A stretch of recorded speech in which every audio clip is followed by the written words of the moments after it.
기도 행복을 퍼올리는 두레박이라는 그런 책이 있습니다.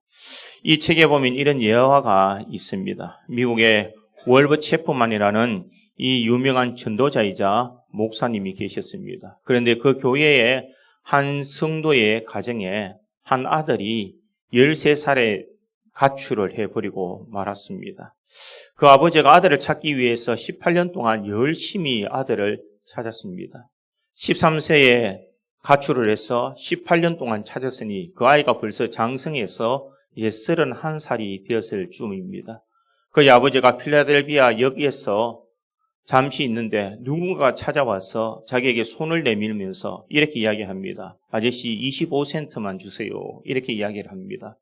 그러자 이 성도가 돌이켜보니 그에게 구걸하는 사람은 다름이 아닌 자기의 아들이더라는 것입니다. 18년이라는 세월이 지났지만 한눈에 아버지는 이 자기 아들인 줄 알고 그에게 가서 덥석 손을 잡습니다. 그러나 아들은 아버지를 알아보지 못하고 아저씨 저에게 25센트를 주세요라고 그렇게 이야기를 합니다. 그럴 때에 그의 아버지가 이 아들을 왈칵 안으면서 이렇게 이야기합니다. 이제 25센트가 문제가 아니야. 내가 바로 너 아버지야. 너는 나의 아들이고 그렇기 때문에 내 집과 내 돈 그리고 나의 농장이 다 내 것이야. 나의 가진 모든 것이 다 내 것이야. 집으로 가자. 그리고 나와 함께 같이 살자. 이렇게 이야기하더라는 것입니다.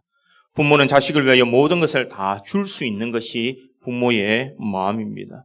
그 아들은 아버지를 만나기 전에는 빈털터리 존재였습니다. 그러나 하루아침에 아버지를 만남으로 그의 인생이 바뀌게 되었습니다. 이것이 바로 자녀의 특권이 아닌가라는 것을 생각해 보게 됩니다. 예수를 믿는 믿음의 성도들도 바로 이와 같은 특권이 있는 줄 믿습니다. 하나님을 믿기 전에는 우리는 세상에서 아무것도 없는 빈털터리와 같은 존재였습니다. 그러나 우리가 하나님을 믿고 하나님을 아버지로 섬기는 순간 하나님이 주시는 은혜와 복을 우리들은 다 받을 수가 있습니다. 이 땅에 받는 복뿐만 아니라 천국의 복을 소유할 수 있고 우리가 무엇이든지 구하면 다 들어주시는 하나님의 은혜가 분명 있는 줄 믿습니다. 그것이 바로 우리 믿음의 성도들이 가지는 특권이요 하나님의 자녀들이 누릴 수 있는 특권인 줄 믿습니다. 세상 사람들은 자신의 신분에 의해서 상하 고하를 나누게 됩니다. 그러나 하나님의 자녀는 세상의 상하 고하와 상관없이 우리가 하나님을 믿는 그 순간 모든 성도는 하나님의 자녀가 될 수 있는 것입니다. 예수를 믿는 순간 예수 그리스도를 나의 구세주로 영접하고 우리가 그 예수님을 믿으면 모든 사람들은 다 하나님의 자녀가 되는 이 특권을 허락해 주십니다. 그러기에 이 땅의 삶이 우리가 또 피곤하고 내가 가진 것이 없고 초라하게 산다 할지라도 우리가 하늘나라에 가면은 분명 하나님의 자녀로 우리가 믿음으로 살아가는 줄 믿습니다. 그러기에 지금의 삶이 우리에게는 중요한 것이 아니라 우리가 하나님의 자녀이기에 하나님 앞에 설 그때에는 우리는 가장 영광스러운 모습으로 하나님 앞에 달려갈 줄 믿습니다. 그러기에 우리는 한순간 또 내가 하나님의 자녀다라는 이것을 잊지 말아야 됩니다. 보기는 이렇게 해도 나는 하나님의 자녀입니다. 우리 믿음의 성도들도 마찬가지인 줄 믿습니다. 여러분들은 다 하나님의 자녀인 줄 믿습니다.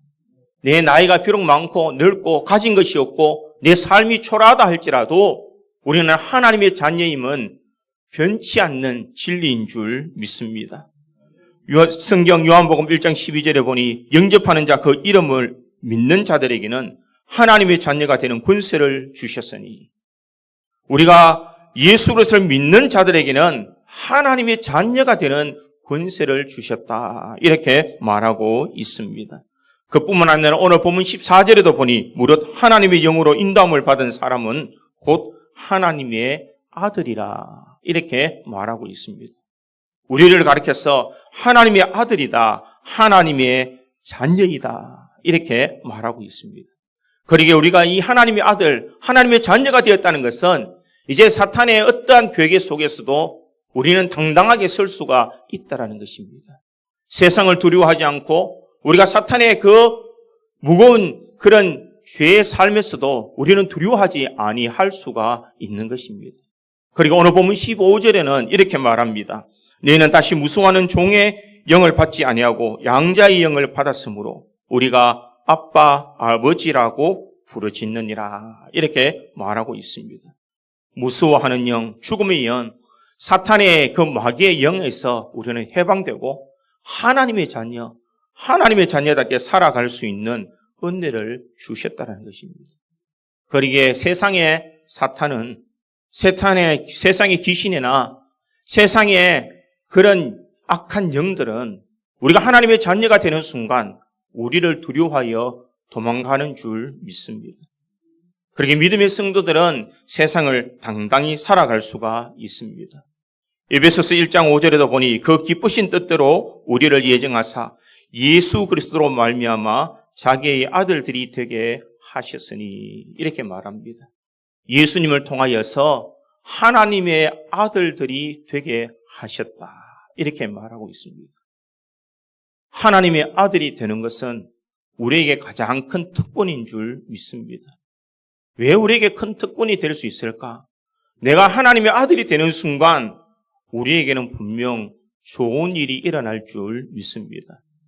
우리가 즐겨 부르는 이 가스펠송, 이 복음성가에 보면은 하나님을 아버지라 부르는 자는 좋은 일이 있으리라. 많이 있으리라. 우리 서로 뜨겁게 사랑하는 좋은 일이 있으리라. 크게 있으리라. 우리가 이렇게 찬양하지 않습니까? 하나님을 아버지라 부르는 자는 좋은 일이 있으리라. 많이 있으리라. 하나님을 아버지라고 부르는 사람에게 이제 좋은 일이 일어나는 줄 믿습니다. 지금의 삶이 힘들고 코로나를 통하여서 어려움을 겪고 있지만 하나님을 아버지라고 부르는 사람에게 분명 하나님은 좋은 일이 일어나는 줄 믿습니다. 그러기에 우리는 하나님의 자녀의 특권을 가지고 하나님을 아버지라고 부르면서 하나님께서 내려주시는 그 놀라운 은혜가 우리에게 임하는 줄 믿습니다. 그렇다면 우리에게 어떤 특권이 임하여질까? 저는 오늘 본문의 말씀을 통하여서 이것을 생각해 보므로 우리 구지 장로교에 있는 모든 성도들의 삶에 이런 하나님의 놀라운 특권을 경험할 수 있기를 주님의 이름으로 축원드립니다.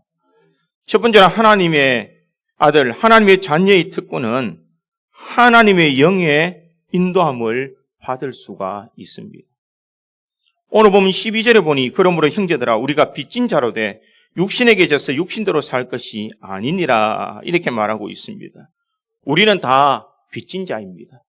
예수 그리스도의 십자가의 은혜가 없었다면 우리는 다 죽어야 되는 그런 존재입니다. 죄와 흠물 속에 빠져서 우리는 지옥에 가야 될 우리 인생이 예수 그리스도의 십자가의 은혜를 통하여서 대속함의 은혜를 누렸습니다. 그리고 우리가 빚진 자로 돼 이제는 이 빚진 자로서 이제는 육신의 삶을 살아서는 안 된다는 것입니다. 육신에게 져서 육신대로 살 것이 아니니라 이렇게 말하고 있습니다. 13절에도 보니 너희가 육신대로 살면 반드시 죽을 것이로되 영으로서 몸의 행실을 죽이면 살리니 이렇게 이야기합니다. 우리가 육신대로 살면 죽지만 영으로 우리의 몸의 행실을 죽이면 우리는 산다 이렇게 이야기를 합니다. 우리의 몸의 행실을 죽이는 것, 나는 과연 내 삶의 몸의 행실을 죽일 수 있느냐? 이것이 문제입니다.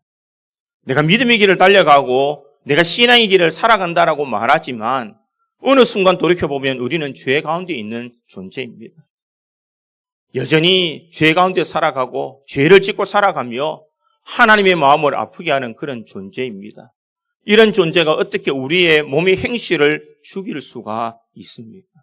우리 힘으로는 할 수가 없습니다. 그러기에 하나님께서는 우리에게 하나님의 영을 주셨다 이렇게 이야기를 합니다. 오늘 보면 14절에 있는 말씀 우리 다 같이 한 목소리를 읽겠습니다. 14절입니다. 같이 읽겠습니다. 무릇 하나님의 영으로 인도함을 받은 사람은 곧 하나님의 아들이라. 아멘. 하나님의 영으로 인도함을 받는 사람은 곧 하나님의 아들이라. 하나님의 영으로 인도함을 받는 사람. 이 사람이 바로 하나님의 아들이다. 이렇게 이야기합니다. 그뿐만 아니라 16절에도 보니 성령이 친히 우리의 영과 더불어 우리가 하나님의 자녀인 것을 증언하시나니. 이렇게 이야기합니다. 성령님께서 내가 하나님의 자녀임을 증언한다. 이렇게 말을 합니다. 너는 하나님의 자녀야. 너는 하나님의 자녀로서 예수 믿는 순간 너는 이제는 세상의 사람, 마귀의 종이 아니라 하나님의 자녀가 되었어. 이렇게 말하고 있는 것입니다. 여러분, 우리는 하나님의 자녀인 줄 믿습니다. 하나님의 자녀는 세상의 것들에게 의지하지 않는 것입니다. 혹시 여기에 계신 분들 중에 혹시 전 보러 다니시는 분 없으시죠?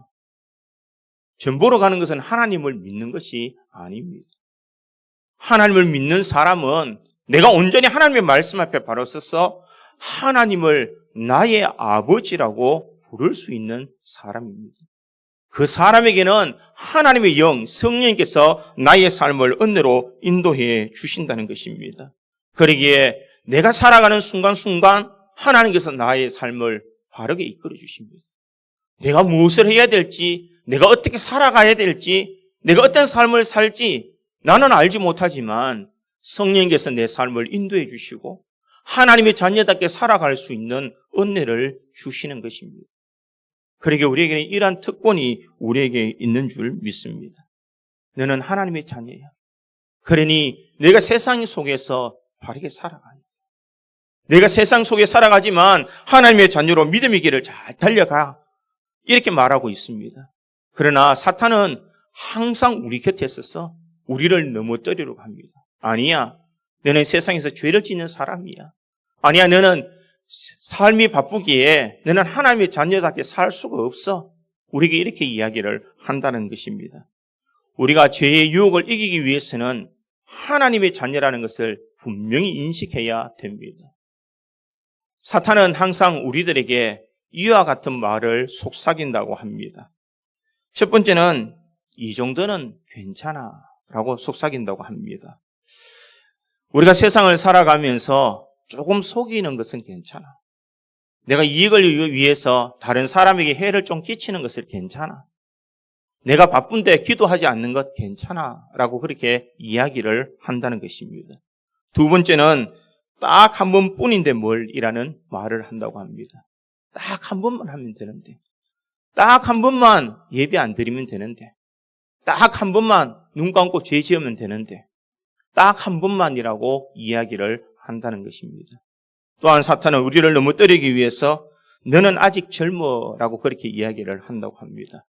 네가 예수 믿을 시간이 많지 않느냐? 네가 하나님 말씀대로 순종할 일이 많은 시간이 있지 않느냐? 지금 젊을 때에 조금 즐기고 세상 속에서 조금 누리다가 나이가 들면 하나님을 열심히 믿으면 돼. 이렇게 속삭인다는 것입니다. 또한 사탄은 누구나 이렇게 사는데 뭘이라는 그런 말을 속삭인다고 합니다. 네가 그렇게 특별하게 살 필요가 뭐 있느냐? 예수 믿는다고 다른 사람이 알아줄 것 같느냐? 세상 사람들 다 그렇게 살지 않느냐? 그러니 너도 그렇게 살아. 이렇게 속삭인다는 것입니다. 여러분, 사탄이 아무리 달콤한 말로 우리를 유혹한다 할지라도 나는 하나님의 자녀라는 것을 잊지 말아야 됩니다. 그러기에 성령의 인도하심을 받는 사람, 성령께서 이끌어 주시는 대로 살아가는 성도가 진정 하나님의 자녀의 특권을 누릴 수 있는 성도인 줄 믿습니다. 그러기에 믿음의 성도는 항상 귀를 기울여서 하나님의 음성에 귀를 기울여야 될 줄 믿습니다. 세상의 소리에 귀를 기울이는 것이 아니라 하나님의 말씀에 내 귀를 기울여야 됩니다. 우리의 발이 세상을 향하여 달려가는 것이 아니라 하나님이 전해오는 곳에 달려와야 된다는 것입니다. 우리 입술이 세상의 말을 하기 이전에 우리가 이전에 와서 하나님을 찬양하는 입술이 되어야 된다는 것입니다. 우리가 세상의 것을 보기 이전에 우리가 이전에 와서 하나님의 귀한 말씀을 바라볼 수 있는 눈이 복된 눈이요. 하나님의 말씀을 들을 수 있는 귀가 바로 복된 귀인 줄 믿습니다. 그러기에 믿음의 성도는 우리가 세상을 향하여 달려가는 사람이 아니라 성령의 인도함을 받아서 우리가 하나님의 말씀을 듣고 찬양하며 우리가 믿음 안에서 살아가는 이 삶이 진정 복된 삶이다라는 것을 말하고 있습니다. 참 바쁘고 힘든 순간에 살아가고 있습니다.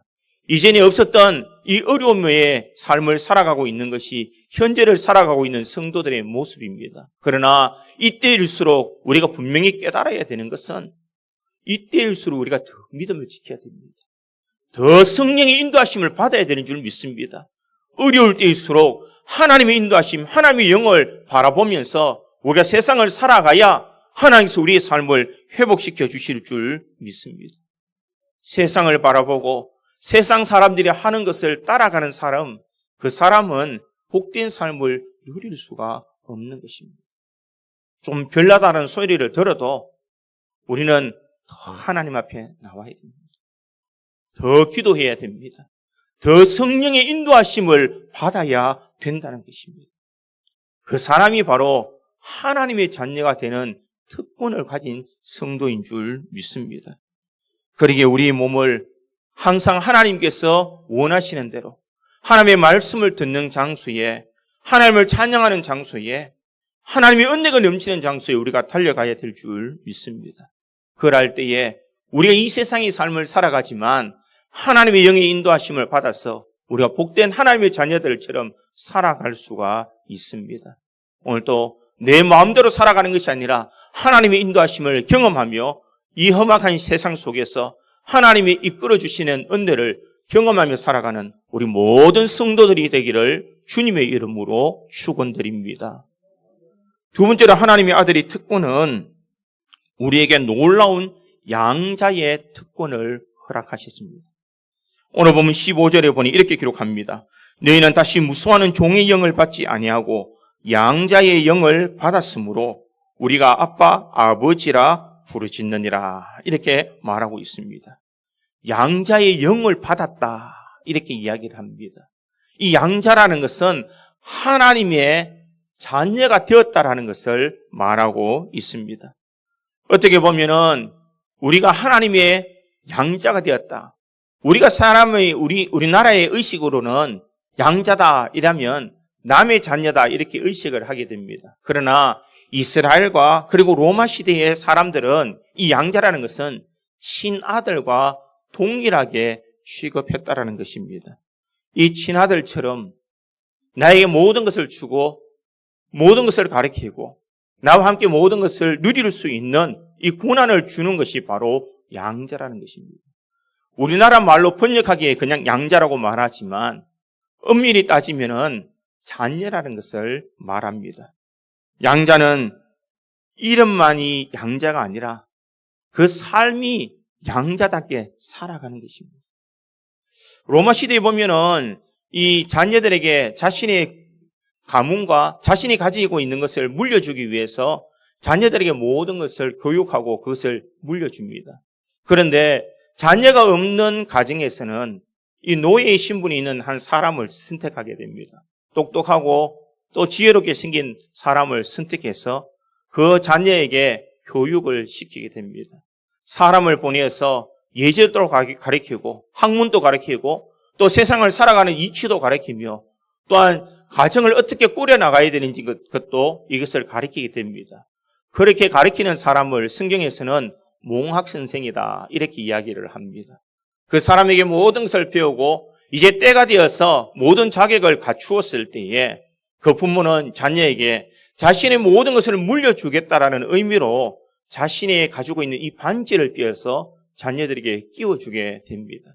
그렇다면 이 자녀는, 이 양자는 원래 노예의 신분이었지만 이제는 노예의 자녀가 아니라 이제는 그 집의 가장으로서 모든 가정을 이끌어 나가는 이 양자의 삶을 살아갈 수 있도록 만들었다는 것입니다.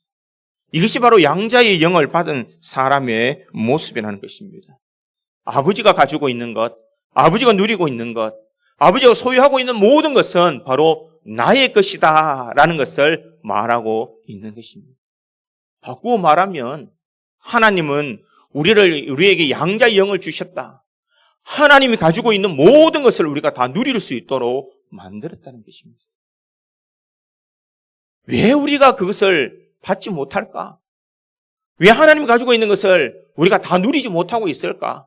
그것은 아직까지 우리가 미성숙하기 때문이라는 것입니다.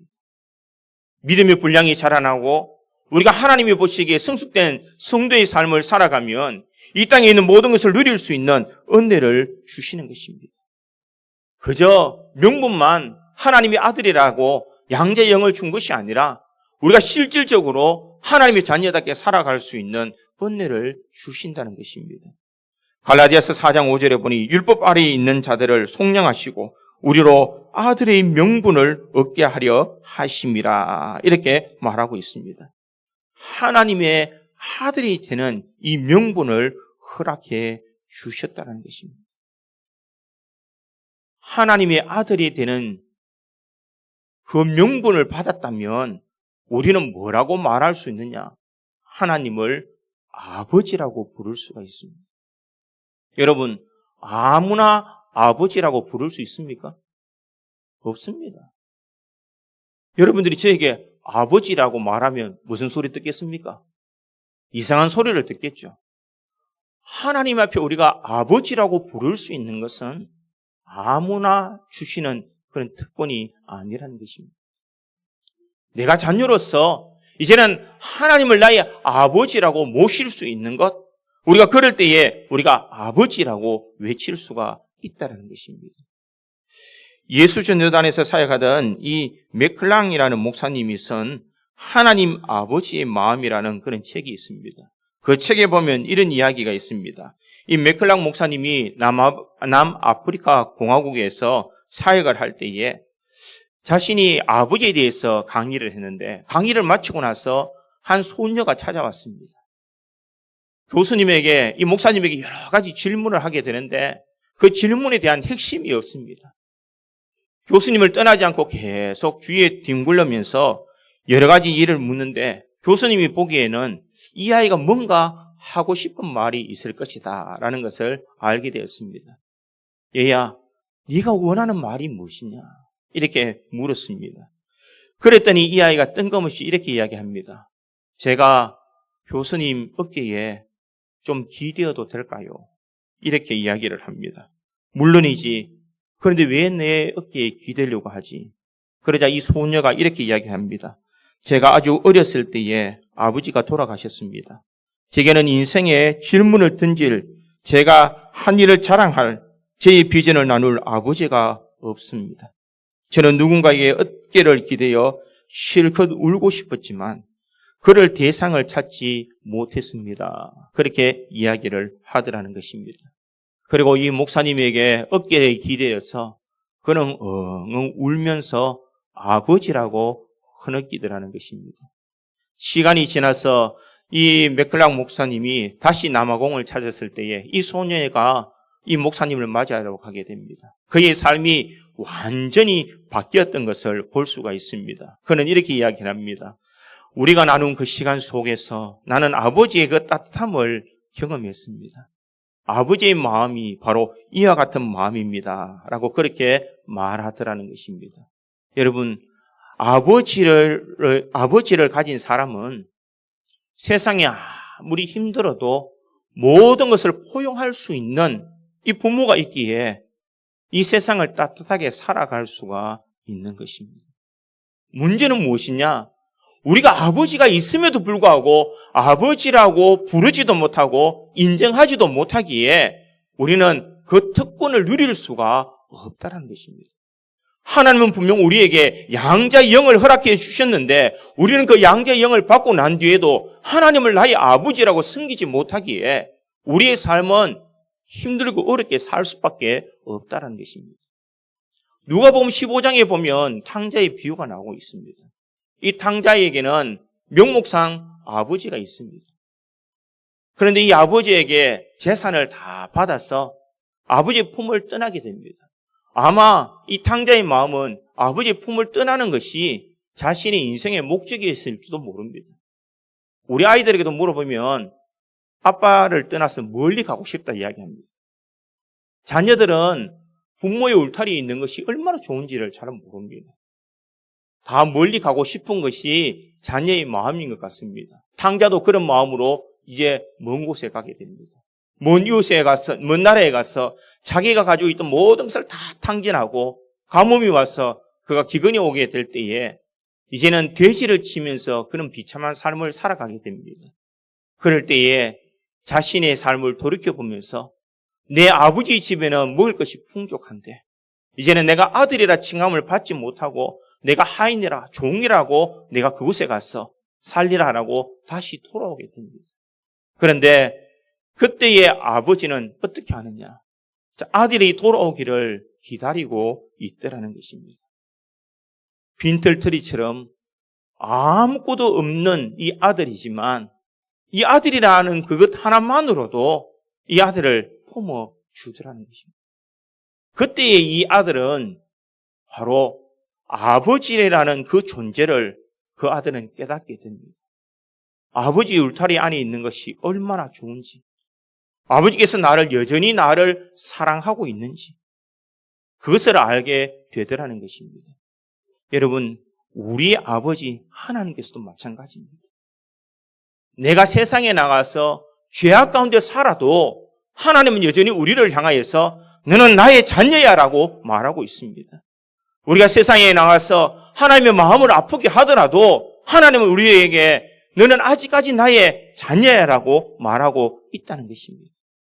자녀가 잘못했다고 자녀를 나의 자녀가 아니라고 팽개쳐버리는 부모가 어디 있겠습니까? 자녀를 위해서라면 아무리 힘든 일을 해도 마음에 기쁨이 있는 것이 부모의 마음입니다. 자녀가 태어나면 어릴 때에 똥 싸고 오줌 쌀 때에 이 똥 싸고 오줌 싸는 것을 부모님들 어떻게 합니까? 똥을 싸도 아이고 그놈 똥 잘 쌌네. 오줌을 싸도 뭘 합니까? 아이고 그는 참 씩씩하게 사네. 다 수용할 수 있는 것이 부모의 마음이요 아버지의 마음입니다. 이처럼 우리 하나님께서는 내 허물도 아시고 내 상처도 아시고 내 형편도 아시며 나의 모든 것을 다 알고 계십니다. 그 하나님께서 우리들에게 아버지라고 부르면서 달려오기를 원하신다는 것입니다. 명목상의 양자가 아니라 너는 진짜 내 자녀야. 너는 그러기에 내 앞에 달려와. 내 앞에 모든 것을 맡겨. 힘들면 힘들다고 이야기해. 필요하면 필요하다고 이야기해. 주님께서 우리들에게 이렇게 맞아주실 줄 믿습니다. 사랑하는 성도 여러분, 우리에게는 아버지가 있기에 우리는 아버지 앞에 모든 것을 털어놓을 수 있습니다. 이것이 바로 우리의 특권인 줄 믿습니다. 내가 하나님의 앞에 양자의 영을 받았기에 내가 하나님 앞에 나와 기도하고 내가 하나님 앞에 마음을 토로하며 나의 모든 괴로움을 아랠 때에 주님께서는 외면하지 않으시고 우리의 모든 것을 다 포용해 주십니다. 이 어려움을 이겨나갈 수 있는 힘을 주시고 능력을 주시고 하나님의 자녀답게 살아갈 수 있는 은혜를 주시는 줄 믿습니다. 이 특권을 우리들이 누릴 수 있기를 간절히 소망합니다. 하나님을 아버지라고 부르며 나에게 당한 이 어려움, 나의 마음의 상처, 나의 마음의 소망을 주님 앞에 아랠 때에 주님께서 이 모든 것을 다 들어주시고 은혜 내려주신다는 것을 기억하고 오늘도 주님 앞에 모든 것을 아뢰므로 하나님의 자녀답게 양자의 영을 받은 사람답게 이 아름다운 특권을 마음껏 누려나갈 수 있는 우리 구지 장로교의 모든 성도들이 되기를 주님의 이름으로 축원드립니다. 마지막 세 번째로 이 하나님의 아들의 특권은 하나님을 아빠, 아버지라고 부를 수 있는 특권을 주셨습니다. 15절 하반절에 보니 우리가 아빠, 아버지라고 부르짖느니라 이렇게 말하고 있습니다. 아빠, 아버지라고 부르는다는 것, 이것은 무엇이냐? 여러분, 아버지라고 부를 수는 있지만 아빠라고 부르기는 참 힘듭니다. 우리는 보통 아버지를 부를 때 어떻게 합니까? 저는 아버지 이렇게 이야기합니다. 아버지 이렇게 이야기합니다. 여러분, 아빠라고 이야기합니까? 관계가 친밀하지 않으면은 아빠라고 말할 수가 없는 것입니다. 여기서 아빠, 아버지라고 말하는 것은 하나님과 우리 사이의 모든 관계가 회복되었다는 것을 말하고 있습니다. 아무 허물도 없이 그저 아버지에게 달려가서 기쁨으로 아빠라고 외칠 수 있는 그런 친밀한 관계, 이것이 바로 아빠, 아버지라고 부를 수 있는 관계라는 것입니다.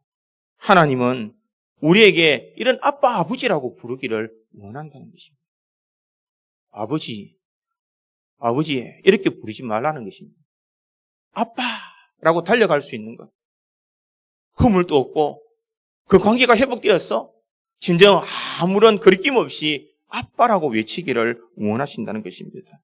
또한 이 아빠라고 외칠 수 있는 것은 나는 아버지의 아들이기에 나는 상속권을 가지고 있는 사람이야 라는 것을 말한다는 것입니다. 그러기에 오늘 본문 17절에 보면 뭐라고 말하고 있습니까? 자녀이면 또한 상속자 곧 하나님의 상속자요 그리스도와 함께한 상속자니 우리가 그와 함께 영광을 받기 위하여 고난도 함께 받아야 할 것이니라 이렇게 말합니다. 하나님의 상속자 이렇게 이야기를 합니다. 하나님의 상속자는 엄청난 신분을 가진 사람입니다. 하나님의 상속자는 하나님께서 주시는 모든 것을 다 받을 수 있는 사람입니다. 그러기에 고린도전서 2장 12절은 이렇게 말합니다. 우리가 세상의 영을 받지 아니하고 오직 하나님으로부터 온 영을 받았으니 이는 우리로 하여금 하나님께서 우리에게 은혜로 주신 것들을 알게 하려 하심이라 이렇게 말하고 있습니다. 하나님이 우리에게 은혜로 주신 모든 것을 다 알도록 그 모든 것을 다 받아 누리고 있다는 것을 알도록 하신다 이렇게 말하고 있습니다. 그러기에 그런 하나님의 은혜를 아는 사람은 고난이 오더라도 그것을 기쁘게 받을 수가 있다는 것입니다. 힘들고 괴로워도 그 모든 의미를 알기에 그것을 다 수용할 수 있음을 말하고 있습니다. 우리가 그리스도와 함께 영광을 받기 위해서 그와 함께 고난을 받는 것, 그것은 하나님의 상속자로서 우리가 마땅히 해야 될 일이다라는 것을 우리에게 시사하고 있습니다. 또한 하나님을 아빠라고 부를 수 있는 것은 하나님의 기쁨이다라는 의미가 있다는 것입니다. 자녀가 아빠를 보고 아빠라고 달려면 이 부모의 마음은 참 기쁘다는 것입니다. 아버지가 멀리 있다가 돌아와도 아들이 본체만체 하면은 왠지 섭섭합니다. 대문을 열고 이 현관문을 딱 열 때 아빠라고 뛰어오면 누가 기쁘냐? 그 아들보다는 이 아버지의 마음이 더 기쁘다는 것입니다. 하나님의 마음도 마찬가지라는 것입니다. 우리가 하나님 앞에 아빠라고 나가며 우리가 주님 앞에 나아갈 때에 주님께서 우리의 마음을 다 이해하고 계시고 우리를 받아주신다는 것입니다. 박원조 목사님이 지은 십자가 없이 영광도 없다라는 그런 책이 있습니다. 그 책에 보면 이런 이야기가 있습니다. 어느 집에 아들이 있는데 이 아들이 우유를 참 좋아하는 것 같습니다. 밖에서 놀다가 뛰어들어오면 냉장고 문을 열고 우유를 벌컥벌컥 마시고 다시 나갑니다. 그런데 하루는 이 목사님이 지켜볼 때 이 아들이 뛰어나와서 냉장고 문을 확 열고 보니까 우유가 없습니다. 그럴 때 이 아들은 이렇게 외칩니다. 엄마! 이렇게 외칩니다. 그랬더니 엄마가 왜? 라고 이야기하니까 엄마 우유가 왜 없어?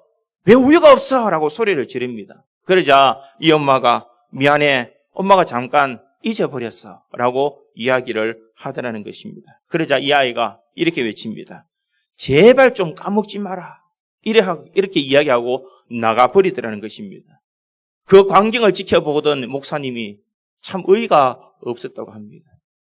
참 지가 언제 봤다고 지가 돈을 벌었나 뭐를 갖다 주었나 아무것도 안 했는데 마치 명령하듯이 엄마 왜 우유를 안 사다 줬어? 이렇게 이야기를 하는데 이 엄마는 또 그것을 듣고 미안하다. 다음에 내가 안 잊어버릴게라고 이야기를 하더라는 것입니다. 이것을 볼 때에 하나님과 우리 사이의 관계도 이와 같은 관계가 아닐까라는 것을 생각했다고 합니다. 우리는 조건도 따지지 말고 우리가 어떤 것을 이야기도 하지 말고 네 있는 것은 그대로 하나님 앞에 나가서 메어 달리고 구하면 하나님께서 미리 준비하고 계셨다가 우리에게 모든 것을 채워주신다는 것입니다. 그때의 마음은 어떤 마음이냐?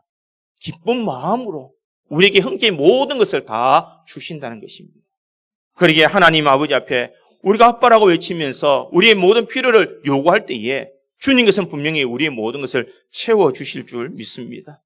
내가 조건을 갖추고 내가 가지고 있는 것을 다 갖추어서 거룩하고 경건하게 나가는 그 모습이 하나님께서 기쁨을 주는 모습이 아니라 매 순간순간 하나님을 찾으며 가까이 하며 우리가 주님 앞에 뛰어나가서 우리 모든 것을 있는 그대로 다 할 때에 주님께서는 우리 모든 것을 받아주시고 우리에게 은혜를 내려주시는 줄 믿습니다. 그러기에 우리 믿음의 성도들의 삶에는 아빠, 아버지라고 부를 수 있는 특권, 내가 뛰어나갈 때에 우리를 기쁨으로 맞이해주며 우리의 모든 형편과 처지를 다 이해하고 계시며 우리를 사랑으로 보듬어 주시는 주님이 있다는 것을 우리가 잊지 말아야 됩니다. 우리 믿음의 성도들은 하나님을 아버지라고 모시는 사람입니다. 아빠라고 뛰어가서 하나님의 은혜를 구하며 하나님이 주시는 그 놀라운 복을 통하여서 이 험악한 세상을 능히 이겨나가며 이제는 하나님의 자녀로 하나님의 유업을 온전히 소유할 수 있는 우리 모든 성도들이 되어서 이 땅의 삶에 하나님을 통하여서 참 기쁨을 누리는 우리 구지 장로교의 모든 성도들이 되기를 주님의 이름으로 축원드립니다. 다 같이 기도하겠습니다.